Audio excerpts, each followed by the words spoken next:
Amen. Gloire à Dieu. Bien, ce matin, si vous avez votre Bible avec vous, j'aimerais que vous puissiez tourner dans le livre de 1 Corinthiens, le chapitre 15. Et je veux partager un message ce matin qui s'intitule « Un espoir qui va au-delà de ce monde ». Et je n'ai pas de PowerPoint ce matin, parce que jeudi soir, notre ordinateur nous a laissés complètement, et puis ça nous a stressé un petit peu, mais Dieu est fidèle, Dieu nous a aidés. Mais si vous avez votre Bible dans 1 Corinthiens, le chapitre 15, c'est le chapitre qui parle sur la résurrection, et j'aimerais de lire à partir du verset 1. Et ça dit ceci, ça dit « Je vous rappelle, frères, l'évangile que je vous ai annoncé, que vous avez reçu, dans lequel vous avez persévéré, et par lequel vous êtes sauvés, si vous le retenez tel que je vous l'ai annoncé, autrement vous auriez cru en vain.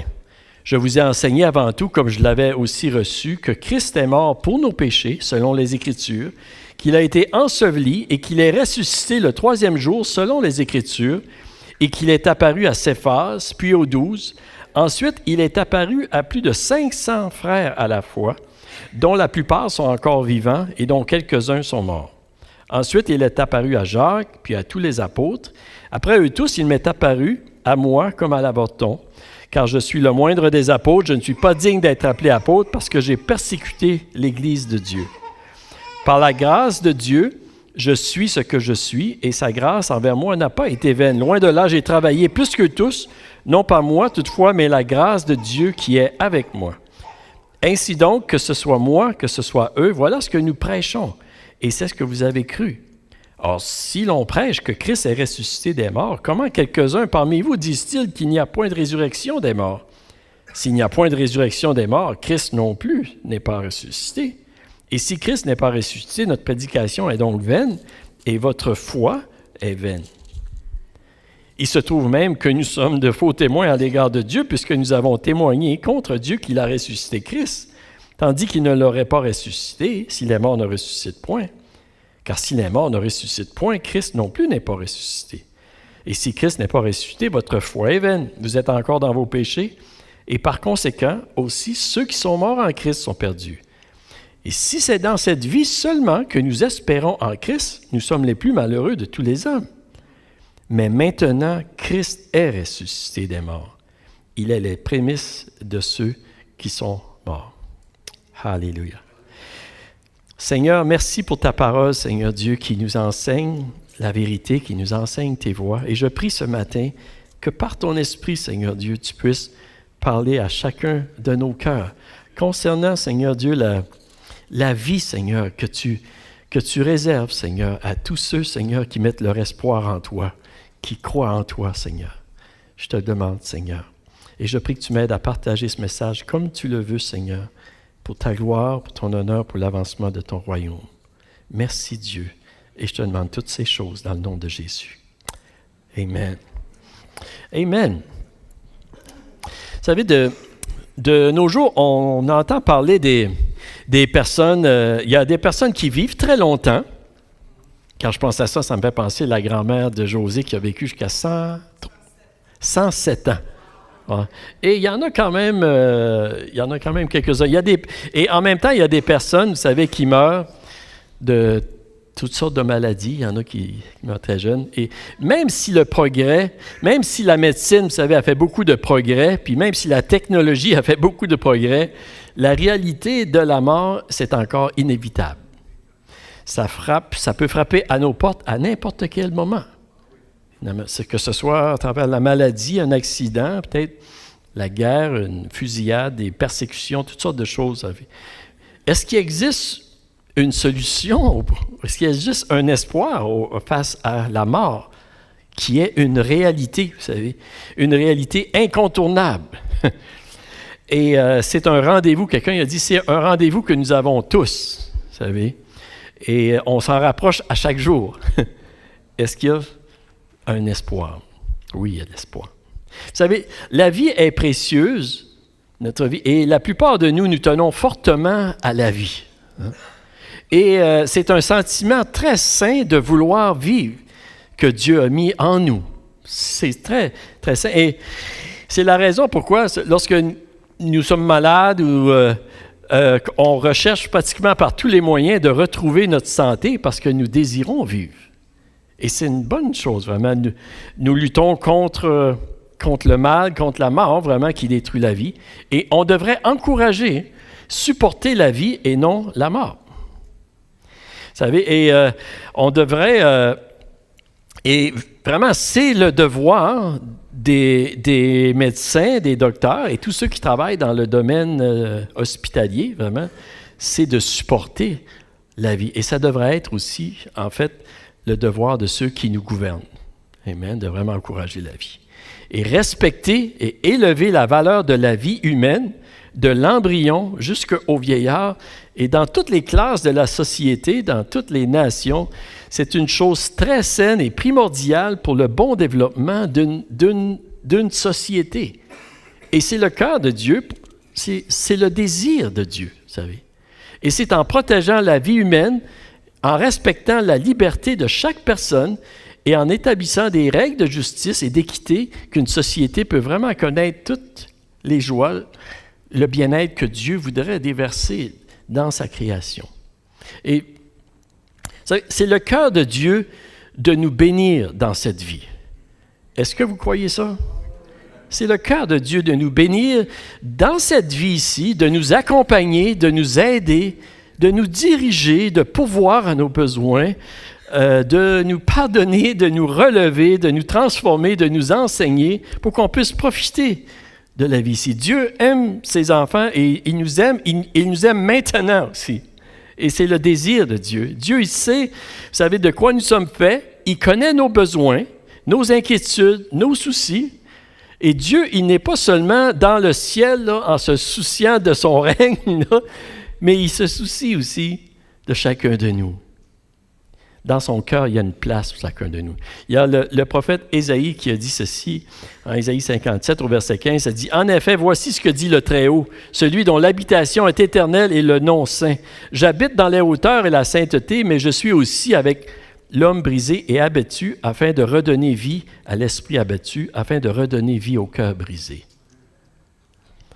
Le cœur de Dieu, vous savez, il est vraiment tourné vers nous. Et il y a une multitude de passages bibliques qui nous parlent de ceci.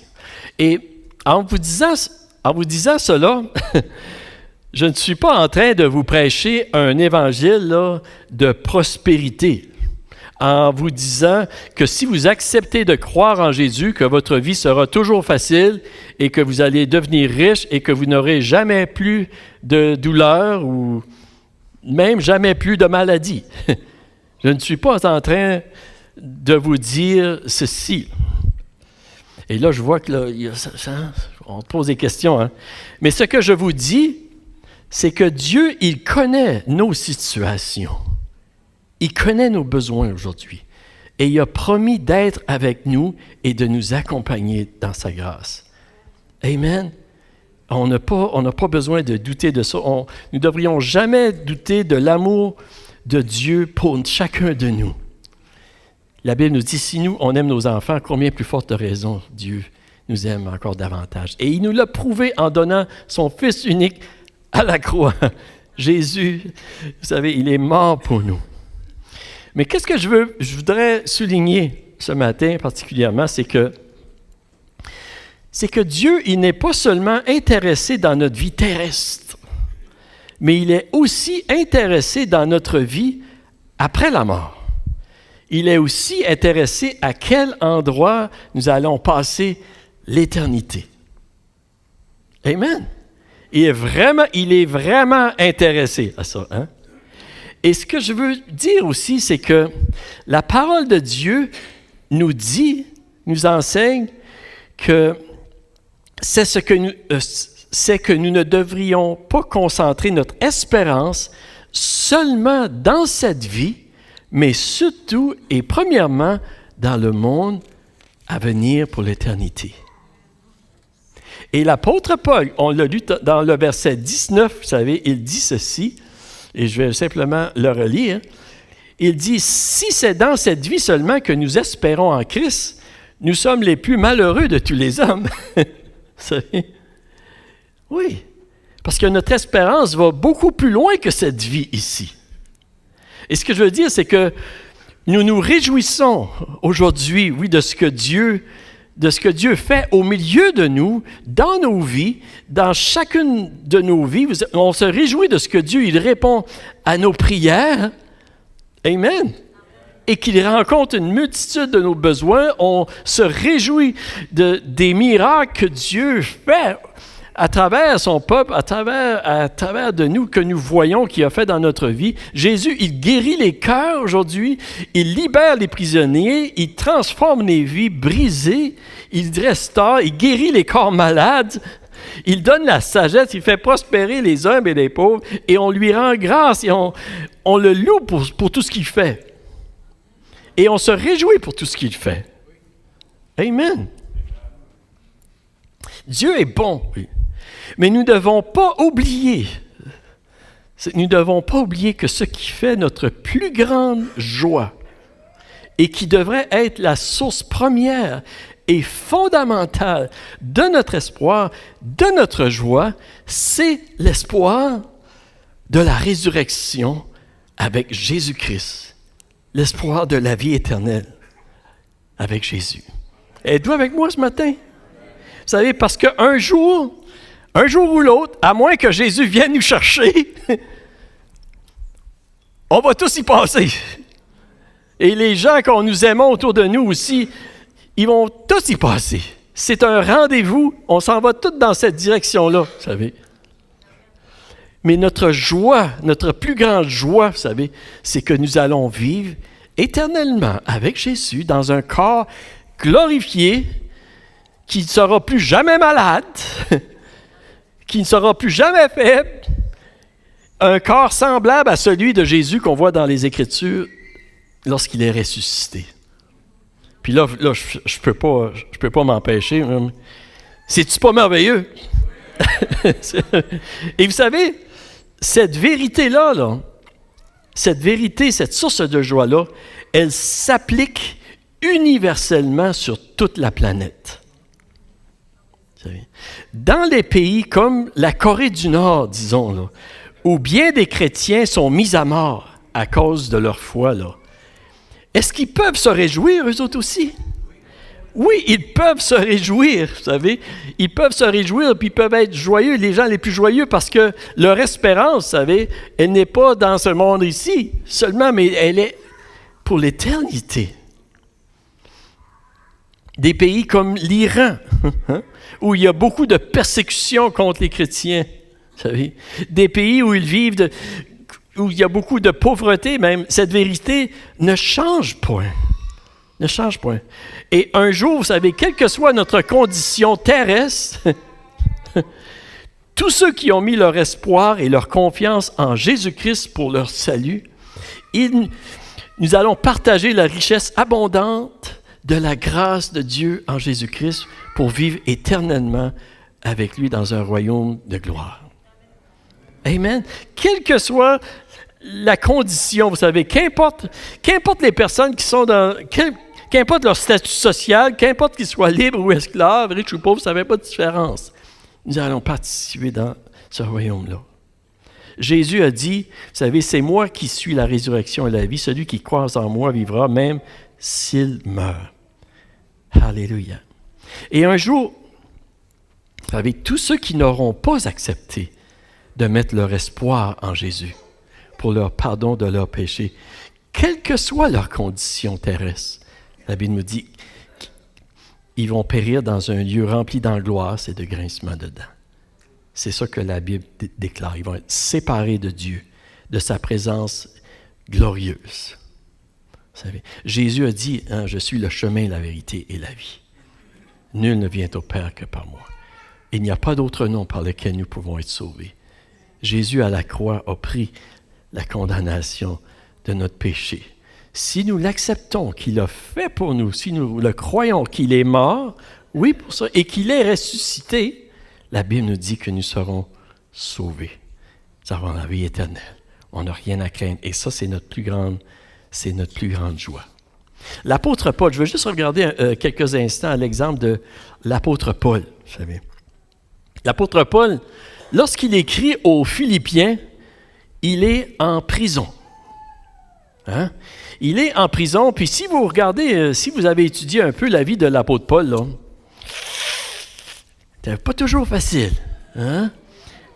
Pas toujours facile. Hein? Il s'est fait persécuter, il s'est fait battre, il y a eu quand même assez de difficultés. Mais j'aimerais qu'on puisse lire ensemble dans le chapitre 2, il faut vous lire le verset 17 et le verset 18. Il dit ceci.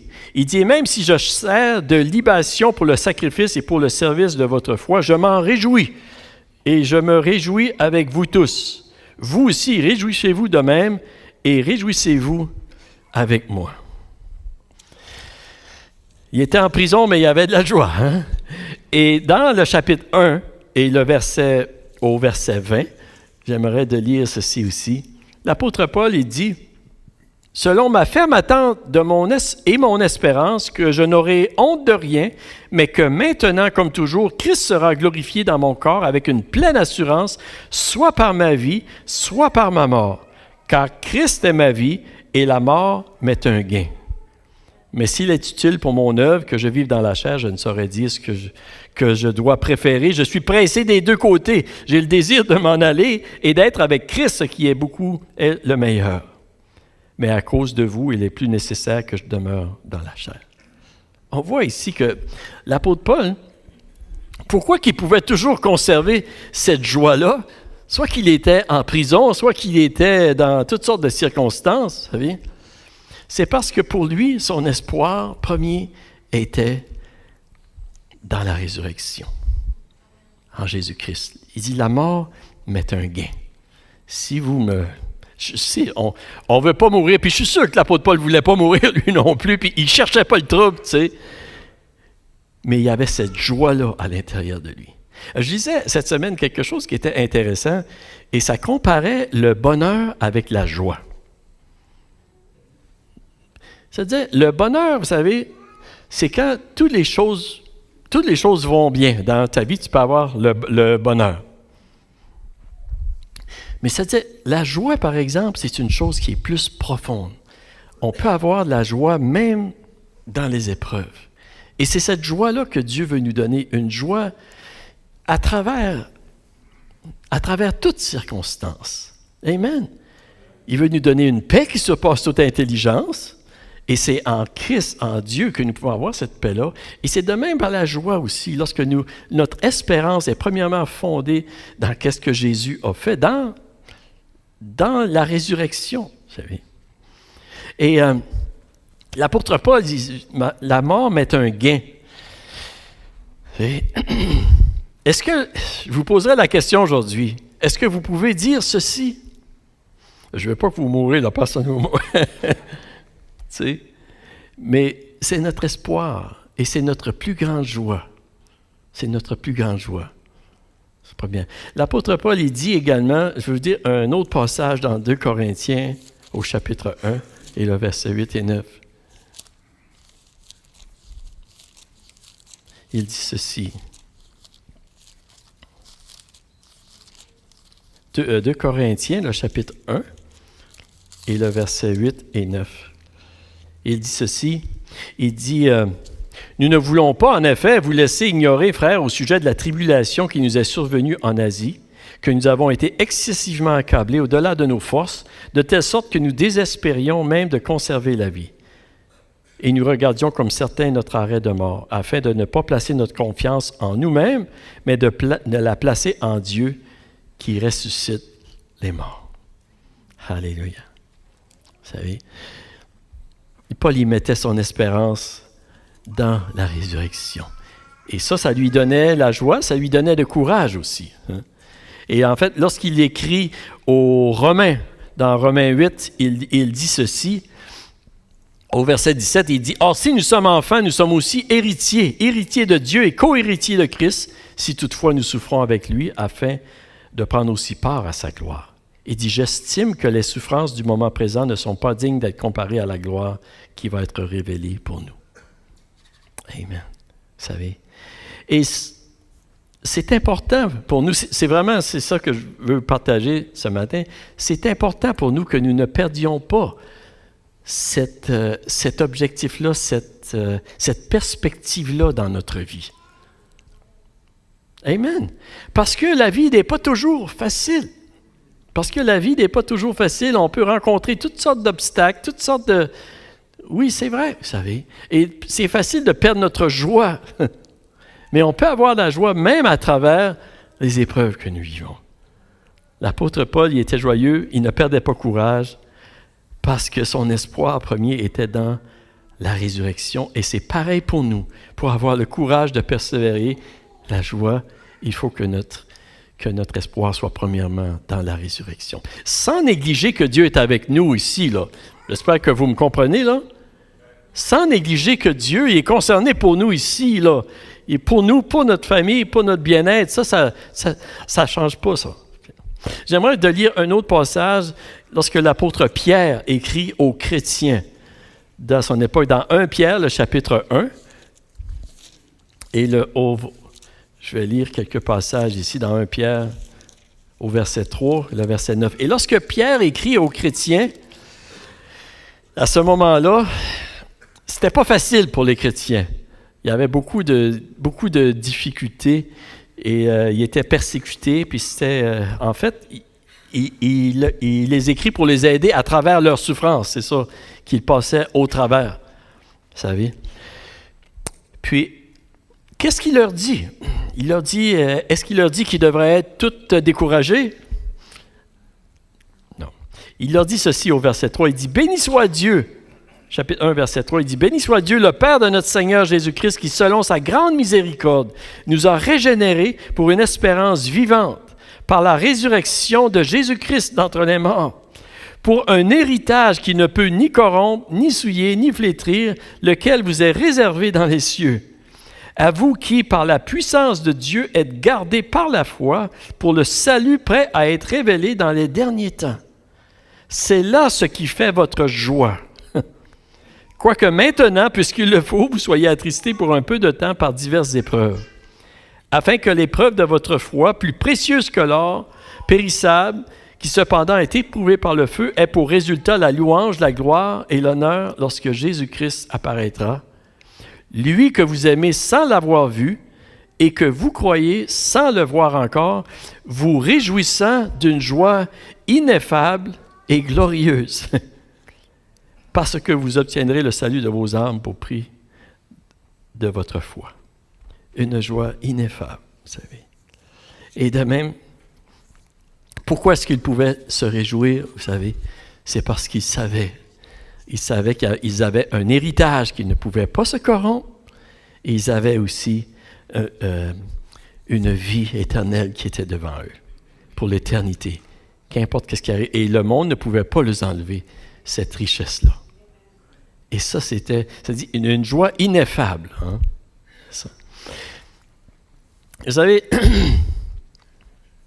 ce matin, nous célébrons la résurrection de Jésus-Christ. La résurrection de Jésus, comme je disais tout à l'heure, je crois que c'est probablement le plus beau jour de l'humanité.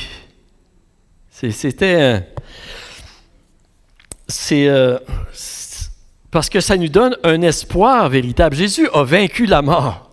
Comme on a entendu, on a chanté, vous savez. Et il nous donne un espoir au-delà de ce monde actuel. Des fois, on dit, c'est quasiment trop beau pour être vrai. Mais c'est vrai.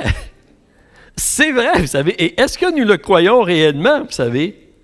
Si nous le croyons réellement, inévitablement, ça va produire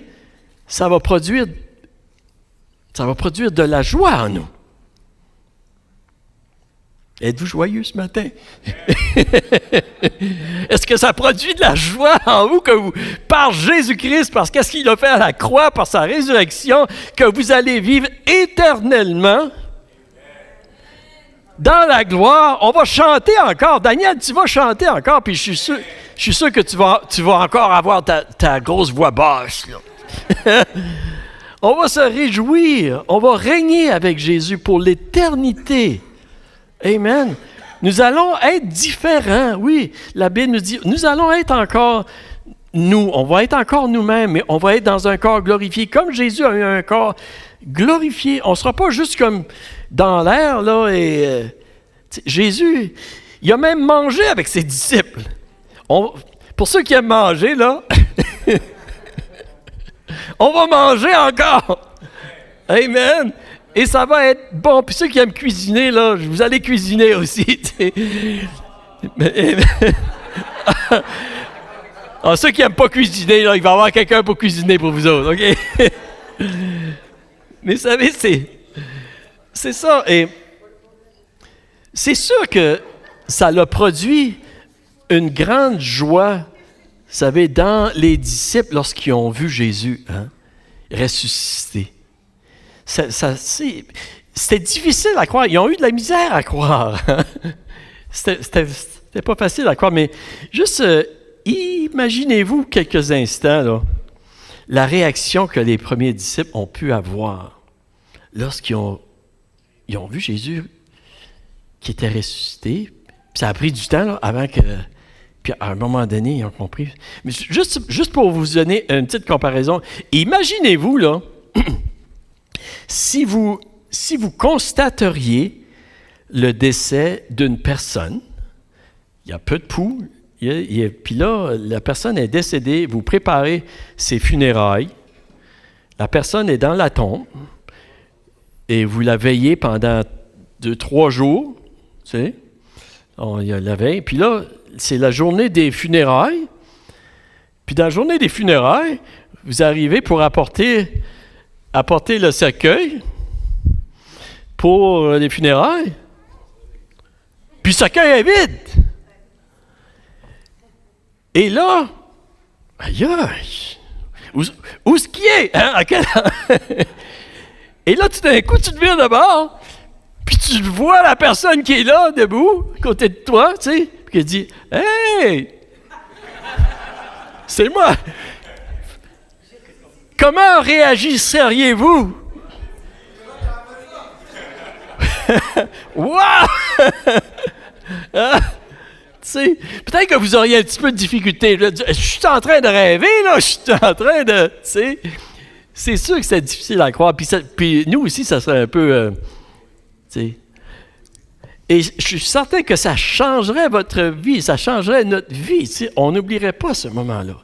Et en plus, vous savez, si cette personne-là qui aurait dit, puis qui aurait dit qu'il allait ressusciter avant... Puis que c'était prophétisé pendant des années et qu'il a fait des miracles multiples et qui s'est déclaré finalement le Fils de Dieu, le Messie, ça serait... Ça fait que c'est ce qui est arrivé aux premiers disciples, vous savez. Et comme on a lu tout à l'heure, Jésus est apparu pendant 40 jours, ça nous dit, à plusieurs personnes, hein? Même une fois à 500 personnes à la fois. C'était pas toutes. Ces gens-là, ils n'ont pas eu des hallucinations, là.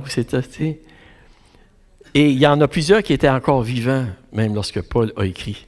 Puis lorsqu'il dit ça, ça veut dire, si vous pouvez même aller leur demander si c'est vrai.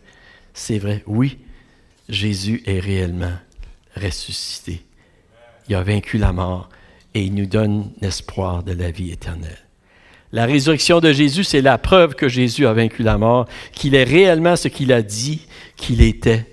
C'est la preuve que tous ceux qui placent en lui leur confiance, qui croient en lui pour le pardon de leurs péchés, pour avoir la vie éternelle, qui vont revivre un jour. Est-ce que vous croyez ça ce matin? C'est ce que la Bible déclare, vous savez. C'est ce que la Bible nous dit aujourd'hui. C'est la bonne nouvelle. Et ça devrait... Sans négliger les autres joies que nous recevons dans le Seigneur, ça devrait être notre plus grande joie. Comme que la Bible le déclare. Et ça nous amène à travers, ça nous donne le courage, la force que nous avons besoin pour vivre pour toute l'éternité. C'est-tu pas merveilleux, Gaétan? Oui. Amen. Amen. Oui, c'est merveilleux, vous savez. Et c'est la raison pourquoi aussi, vous savez, c'est la raison pourquoi, oui, on ne perd pas courage, mais c'est la raison aussi pourquoi que nous voulons partager le nom du Seigneur Jésus autour de nous. Nous voulons le partager. Ce cadeau-là, ce n'est pas juste pour nous, mais c'est pour tous ceux qui veulent bien le recevoir. C'est un don gratuit, comme la Bible dit. Hein? Le salaire du péché, c'est la mort, mais le don gratuit de Dieu en Jésus-Christ, c'est la vie éternelle. Et le Seigneur nous envoie pour partager cette bonne nouvelle-là. Cette bonne nouvelle-là, dans la joie du Saint-Esprit. J'aimerais qu'on pourrait se lever debout ce matin, puis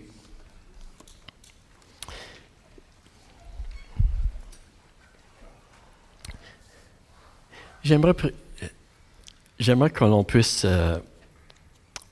puisse prier ce matin. Et avant de quitter, j'aimerais ça peut-être que si l'équipe de louange, vous pourriez revenir chanter.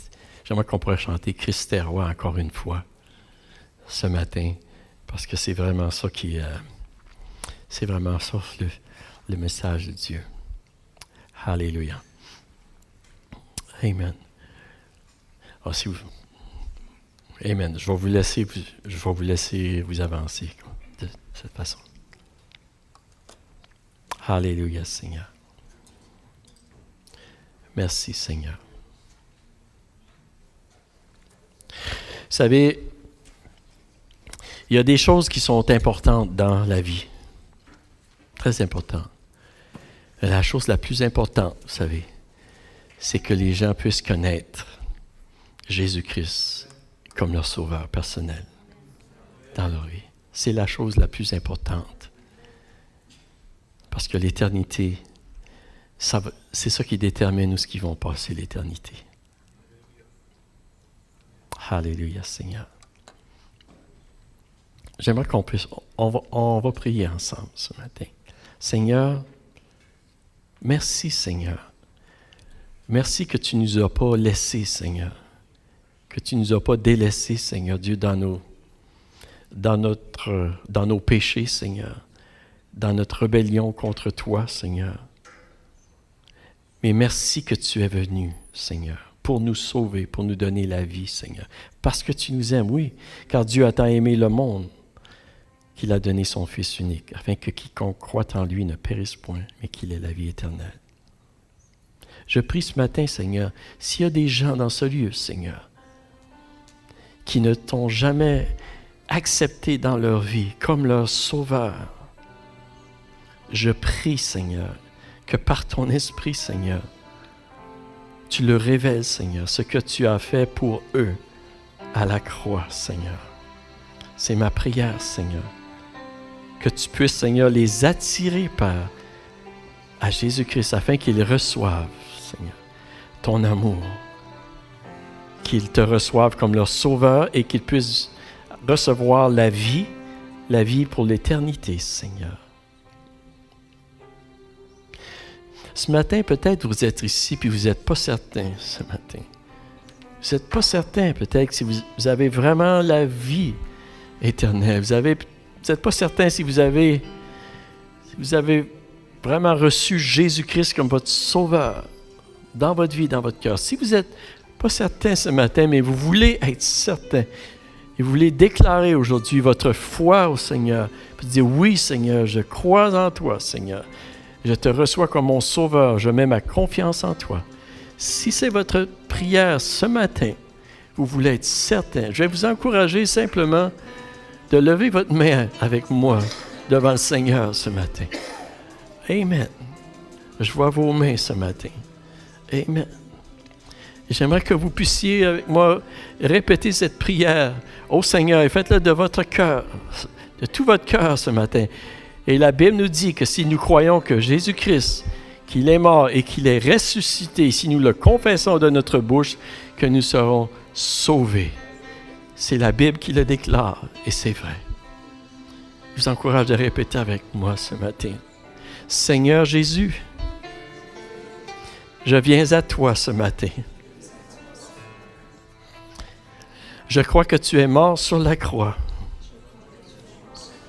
pour mes péchés, pour me donner la vie. Et je crois que tu es ressuscité. Seigneur, je viens à toi aujourd'hui. Je te reçois comme mon sauveur. et mon Seigneur. Et je crois, Seigneur, comme tu as dit que celui qui croirait en toi aurait la vie éternelle et qu'il ressusciterait avec toi. Et je crois aujourd'hui, Seigneur, que je ressusciterai avec toi, Seigneur, parce que je mets ma confiance seulement en toi. Merci, Seigneur Jésus. Seigneur, je prie que tu sois glorifié dans ma vie, que ton amour pour moi puisse porter des fruits à la gloire de ton nom, et fais de moi un disciple qui marche avec toi, Seigneur, pour ta gloire, et pour que je puisse partager la bonne nouvelle de ta vie que tu as donnée pour nous. Merci, Seigneur. Je te donne toute ma vie, Seigneur. Merci, Seigneur. En ton nom, je te prie ces choses, Seigneur. Amen. Merci.